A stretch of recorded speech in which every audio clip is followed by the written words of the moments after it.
Você quer ser o melhor aluno? Você quer ser aquele aluno que todo mundo vai tirar dúvida com você? Que você sabe responder quase todas aquelas perguntas e que arrasa nos vestibulares e concursos? Então você está no vídeo certo e eu vou te entregar aqui os segredos para você ser o melhor aluno de 2022. Mas antes, se inscreve aqui no canal para você estar sempre recebendo conteúdos que vão fazer você performar muito bem nas provas de vestibulares. Então vamos embora agora para o conteúdo. Eu vou te mostrar como você consegue identificar que está se tornando o melhor aluno ao longo dos seus estudos, ao longo do ano, né? Você já ouviu falar em KPIs? KPIs, quando a gente vai lá na nomenclatura empresarial, significa o seguinte, já traduzindo para o português, né? Indicadores chaves de desempenho, ou pode ser de sucesso, de performance, né? O que importa é que são indicadores chaves de desempenho. Então isso é muito importante, porque todo gestor de uma equipe, todo líder de uma empresa, né, de um cargo maior, eles têm listados lá na sua empresa esses KPIs, para justamente ver se o funcionário está desempenhando bem, ou se ele está desempenhando mal, ou se ele está estagnado. Então eu peguei essa nomenclatura do ramo empresarial e trouxe ela para cá, para o mundo dos estudantes. Olha que interessante. E aí, dessa forma eu consigo ver quais são os indicadores de performance que faz você melhorar ou não. Então vamos lá para falar de cada um deles. O primeiro é o tempo de estudo. É aquela famosa pergunta: eu tenho que estudar quantas horas por dia, né, João? Cara, a gente já sabe, inclusive eu tô já me acostumando com a ideia de que as crianças vão nascer sabendo isso daqui a alguns aninhos, né? Não é para você se matar de estudar a cada dia, né? Estudar 10 horas por dia, 12 horas por dia. A gente sabe que a qualidade do seu estudo ela é muito melhor, muito maior do que a quantidade. Porque senão, cara, chega em março, chega em abril, maio ali, o aluno já está saturado, ele já perdeu o pique, né? A gente sabe que o vestibular, ele é uma corrida muito gigante, ele não é uma corrida de 100 metros, é uma maratona. E aí vence quem tem maior resistência também, não só quem tem maior conteúdo, é uma prova de resistência. E aí para você que é calouro de vestibular, eu tenho uma maneira de você começar bem nos seus estudos. Para você que é o veterano de vestibular, tem uma outra maneira. E, gente, quando eu falo calouro, é calouro mesmo, tá? Aquele bebezinho, o aluno juninho que tá chegando nesse mundo de calouro e tá falando assim, meu Deus, o que eu tenho que fazer? Cara, isso aconteceu comigo. Eu tava no segundo ano do ensino médio, e eu não sabia o que era Enem. Vocês têm noção disso, cara? O quão deficitário, né, é o nosso sistema educacional? Claro que hoje em dia isso já melhorou, as pessoas já entendem melhor isso. Mas eu, cara, na minha época, e olha que eu sou novo, cara, né? Eu sou novo, eu tenho 28 anos. Então, assim, na minha época de segundo ano do ensino médio, cara, eu não sabia o que era Enem.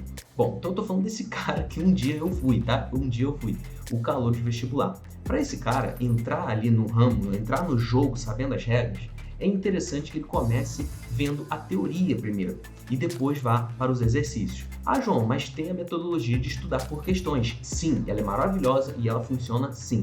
Mas para esse babyzinho, cara, para esse aluno que está chegando, ele, cara, não entende nada. Eu já cansei de pegar alunos que eu fui dar uma aula de vetores, por exemplo, né? Eu fui dar uma aula de sistema de unidades e conversões, e ele não sabia o básico, né? Vetores eu sei que é um pouquinho chato, mas, por exemplo, unidades e conversões. O cara não sabia o básico, o cara não sabia, nem lembrava de centímetro para decímetro, da escala métrica, entendeu? É uma coisa muito assim, básica mesmo que eu estou falando, que a pessoa não tem. Então, para essa pessoa, ela tem que ter um acompanhamento, sim, da teoria. Ela tem que ver, cara, ela tem que aprender de novo, é isso. Ela nasceu de novo e você tem que pegar ela pelas mãos, tendo o acompanhamento ali do professor, e você vai, obviamente, colocando ela para botar a mão na massa, com os exercícios, explicando a você. Não tem quando o professor, ele completa, ele vai falando uma frase e aí ele deixa um vazio para a turma completar. Isso não deixa de ser um estudo ativo. Ele está querendo que a turma participe, ele está querendo que a turma fique ligada e não durma durante a aula. Ou então quando ele vai explicando, e aí lança uma dúvida para ver se a turma está atenta e responder também. Ou então ele induz ao erro. Quando ele induz ao erro, o cara que está atento, ele vai falar, peraí, isso está estranho. Você não falou que era assim, assim, assim, e isso assim, assado? Então, o cara está construindo o raciocínio ali e está ligado. O professor faz direto isso, induz ao erro para ver se está todo mundo acordado, se está ligado. E isso é estudo ativo, o professor auxiliando no estudo ativo. É claro que o estudo ativo vai se complementar, você botando a mão na massa de fato, né? E resolvendo os exercícios e corrigindo os erros, porque você vai errar, mas daqui a pouco eu falo sobre isso. Para o veterano de vestibular, ele tem que fazer, obviamente, os exercícios mais do que a teoria, né? O cara já está na estrada, ele sabe os erros dele, ele sabe o que ele tem que fazer, né? Ele sabe onde que ele tem que evoluir, onde que ele pode deixar como tá. Enfim, ele é o veterano de vestibular. Agora, em todos esses casos, como eu falei, tem que ter o estudo ativo. Assistir ali menos aulas, né? Praticar mais, cada vez mais pro calouro. Eu já expliquei como que isso funciona.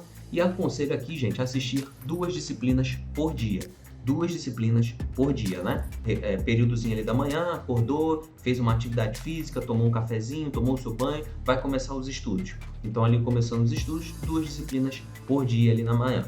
E aí na tarde, o restante do horário daquele dia, né? O turno vespertino, você completa, preenche com exercícios. E no turno vespertino / noturno ali, no iniciozinho da noite, você de preferência tem que ter tempo para corrigir esses erros. Então, de manhã, aula, né? Resuminho ali, para você sempre estar lembrando o que já foi feito. Aula teórica. Depois, no turno vespertino, você separa ali mais 4 horas para resolver os exercícios.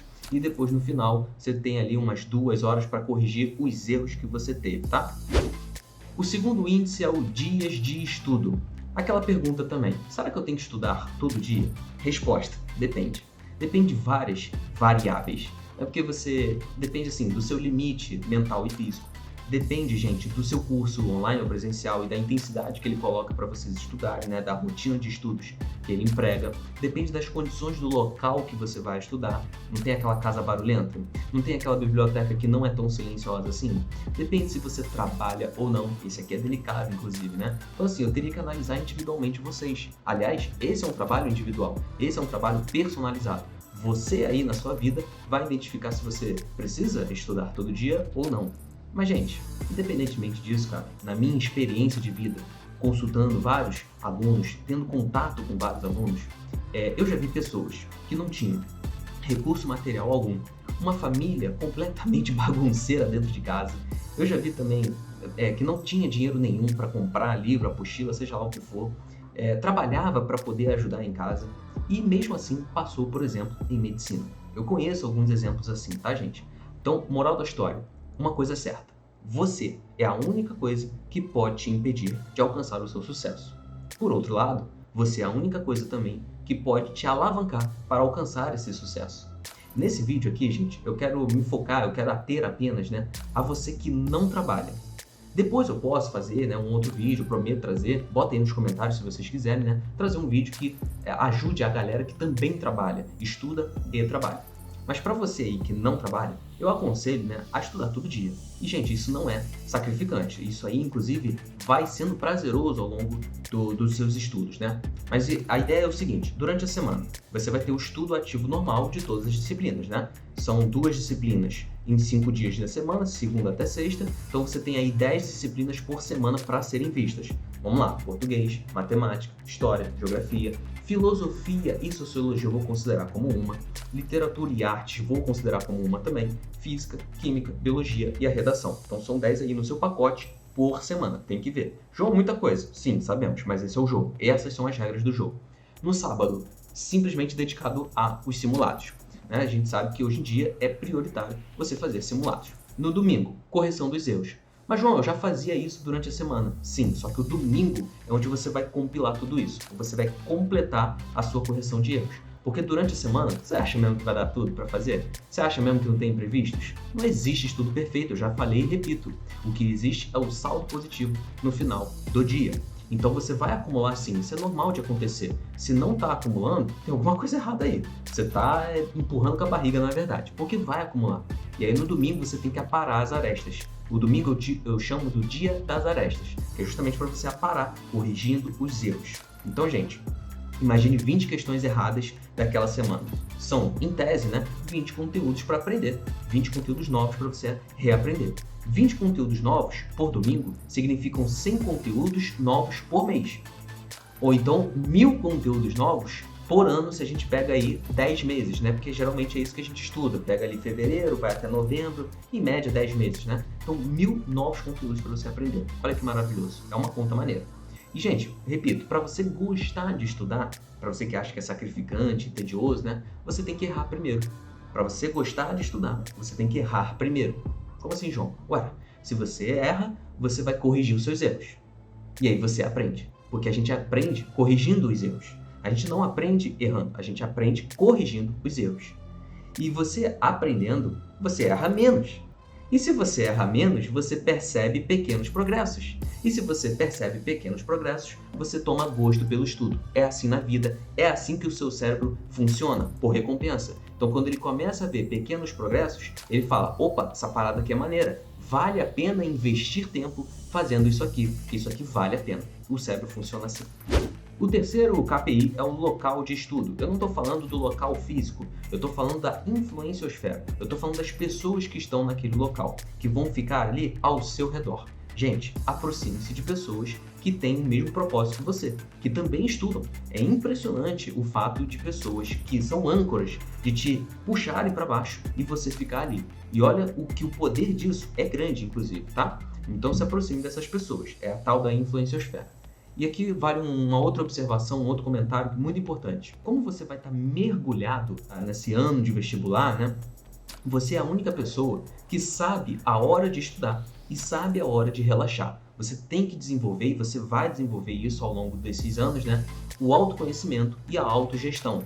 Porque você vai ter ansiedade, você vai ter descontrole emocional, mas você vai desenvolvendo com isso. Aliás, tem dicas aqui no vídeo já, dicas aqui no canal com vídeos que eu falo exatamente sobre isso, tá? Ansiedade, lidar com a frustração, vou deixar aqui linkado no card para vocês verem depois.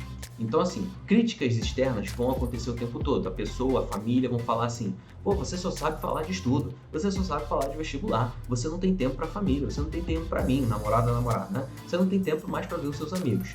E se você desenvolve muito bem o seu autoconhecimento e autogestão, você simplesmente vai virar com toda a paciência e vai falar sacanagem, não vai falar isso não. Ô mano, para esse cagão, caralho. Você vai falar assim, galera, eu sei a hora de estudar, eu sei a hora de relaxar. Fiquem tranquilos, daqui a pouco eu falo com vocês. Mas no momento, eu preciso estudar. Simples assim. Bravo, bravo, bravo! O próximo KPI é o material de estudo. Gente, hoje em dia tem essa onda, essa febre, né? Dos resuminhos do Instagram e dos Reels. Gente, isso não é estudo, isso não é estudo, tá? Isso ali é um passatempo maneiro para você ver uma coisinha ou outra, mas isso não é estudo. Quando a gente fala de material de estudo, né? Isso aí não vale. Vale a apostila ou o livro. A apostila tem que ser objetiva, tem que ter muitos exercícios com nível de dificuldade neles, né? Do fácil para o médio até o difícil. E os livros tem que ser muito bom, em teoria, obviamente, e com exercícios também. Aí eu aconselho aqui, pegando para física, né? Aconselho a coleção Tópicos de Física, que é para você ver a teoria, e em termos ali de exercícios, eu até aconselho o Ramalho, que vocês conhecem melhor, né? Ele é mais divulgado, mas em teoria ele é realmente fraco e a galera critica ele com razão. Mas em termos de exercícios, por que não pegar, né? Ele tem uma grande quantidade de exercícios, faça ele sim. E também sempre pergunte, né, ao seu professor uma lista de exercícios maneira, porque ele é o melhor cara para filtrar os melhores exercícios na sua preparação. Próximo é o conteúdo de estudo. Cara, não existe estudo perfeito, existe saldo positivo, já falei isso e vou repetir várias vezes. Existem as prioridades e existe cumprir todas as atividades prioritárias no final do dia para você ter aquele saldo positivo e a sensação de dever cumprido, né? Esse saldo positivo ele tem que estar cheio de recompensas pequenas, de conquistas pequenas, melhor dizendo. Porque não dá tempo de estudar tudo, cara, não dá tempo. E aí eu quero que você ouça, se você nunca ouviu falar nisso, na sigla PRD. O que significa isso? Peso, recorrência e dificuldade. Você tem que ser bom, você tem que ficar bom nas questões com maior peso para o seu curso, que tem maior recorrência naquela prova que você está estudando e que você tem maior dificuldade para você melhorar como um estudante, né? Por isso você ter um bom raio-x da prova, né? Porque cada prova é uma prova, é fundamental na sua rotina de estudos, né? E além disso, você tem que ter uma SEC. O que é uma SEC? Uma sequência de estudo e conteúdo. Uma sequência de estudo de conteúdo, dependendo do vestibular, é diferente, cara. Por exemplo, vamos pegar o tema aqui, eletrostática para o Enem. são questões qualitativas. Você não tem uma conta no Enem quando se fala de eletrostática. Uma aplicação de fórmula não existe. É tudo qualitativo. Você tem que saber a fundo o campo elétrico, você tem que saber a fundo como é que se dá a interação dos corpos, eletricamente falando, né, os processos de eletrização, principalmente o atrito. Então, assim, não tem conta. Você tem que saber o conteúdo qualitativo. Agora, se a gente vai para o UERJ, que é o vestibular aqui do Rio de Janeiro, é aplicação de fórmula o tempo todo. Não tem uma questão qualitativa, é só questão quantitativa. Então a sequência de estudo de conteúdo é diferente dependendo da prova que você vai fazer. O próximo, técnicas de estudo. Como que você vai estudar? Existem várias técnicas, né, cara? Então existe, por exemplo, a leitura em savoring, que significa ali você pegar a síntese, né, de algumas coisas que você foi grifando no seu livro, apostila, anotações de caderno, e aí você sintetizou aquela frase, aquele parágrafo, em uma palavra, ou então em uma frase mais curta ainda. Isso é a leitura em savoring, né? São umas técnicas de estudo maneira. Resumo por tópicos, o 5W2H. Então existem várias técnicas que você vai testando, você pode ir testando ao longo do ano, e aí você vai vendo qual é a que melhor se adapta a você, tá bom? Técnicas de estudo é volátil, você pode ir vendo qual é a que melhor se adequa a você, que você tem maior costume, maior afinidade, beleza? Esses são os KPIs, então, os índices chaves aí de desempenho para você poder identificar e metrificar se você está performando muito bem aí nos seus estudos e está se tornando um aluno de alta performance. Muito obrigado por vocês terem ficado até aqui ao final do vídeo, se inscreve no canal, um forte abraço e bons estudos!